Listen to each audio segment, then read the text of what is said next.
ہندو انتہا پسندوں نے مہاراشٹر کو خون میں نہلا دیا۔ آسام اتراکھنڈ کے بعد ایک اور ریاست میں خون ریزی شروع۔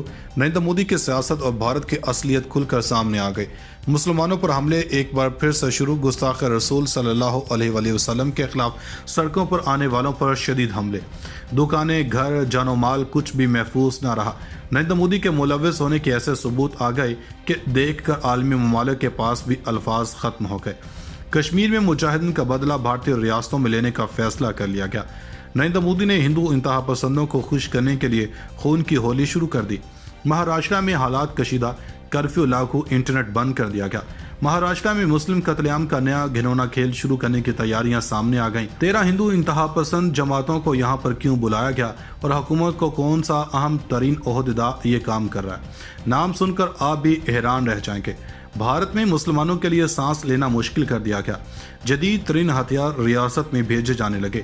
آخر نریندر مودی بھارت میں کیا کرنے جا رہا ہے؟ ویڈیو میں آگے چل کر مہاراشٹر میں پیش آنے والے واقعے کے ساتھ ساتھ یہ بھی بتائیں گے کہ مہاراشٹر پولیس کو حکومت نے کیا احکامات جاری کیے ہیں۔ دوستو، جنوبی ممبئی میں واقع رضا اکیڈمی اور آل انڈیا سنی جمعیت علماء کے ذریعے 12 نومبر کو تریپورہ میں مسلمانوں پر حملے اور پیغمبر اسلام صلی اللہ علیہ وآلہ وسلم کی توہین کے خلاف کیے جانے والی مہاراشٹر بند ریلی کے دوران ایسا واقعہ پیش آیا جس نے پورے بھارت کو لرزا کر رکھ دیا۔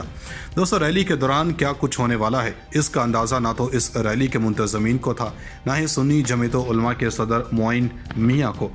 دوستو، ممبئی سمیت مہاراشٹر کے بیشتر مسلم اکثریتی شہروں میں یہ احتجاج نہ صرف پوری طرح کامیاب رہا بلکہ پرامن بھی رہا، لیکن سوائے 3 شہروں مالیگاؤں، نادیڑ اور امراوتی کے، دوستو ان 3 شہروں میں حالات ایک دم ایسے کشیدہ ہوئے جیسے کسی نے یہاں پر جنگ کی کال دے دی ہو، اور اس میں ملوث ایک ایسے شخصیت کو گرفتار کیا گیا جس کے بعد بھارت کا اصل چہرہ بھی کھل کر سامنے آ جائے گا۔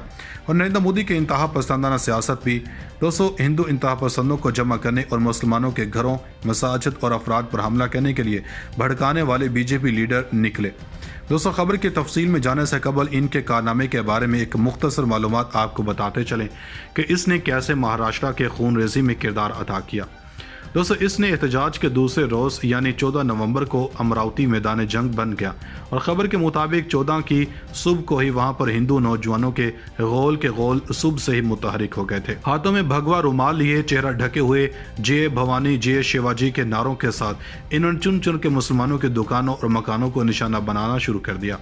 دوستو، بی جے پی کی جانب سے اس پر کوئی بیان جاری نہیں کیا گیا، اور تفصیلات کے مطابق امراوتی حملے سے قبل بی جے پی کے لیڈروں کے جس طرح کے بیانات سامنے آئے، انہیں دیکھ کر یہ معلوم ہوتا ہے کہ پوری کی پوری جماعت ہی اس حملے میں شامل تھی۔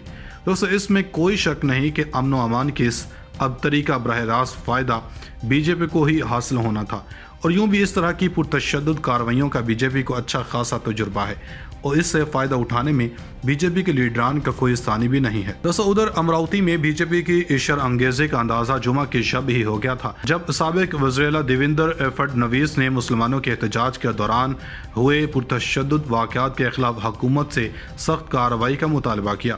اپنے مطالبے میں فڈنویس نے خاص طور پر امراوتی کا تذکرہ کیا تھا، اور اس میں بھی مسلمانوں کے ذریعے ہندوؤں پر حملے کا پہلو خاص طور پر نمایاں تھا، جبکہ امراوتی میں پتھراؤ کی جو واردات ہوئی تھی وہ بہت معمولی تھی، اور پولیس نے فوری طور پر حالات پر قابو پا لیا تھا۔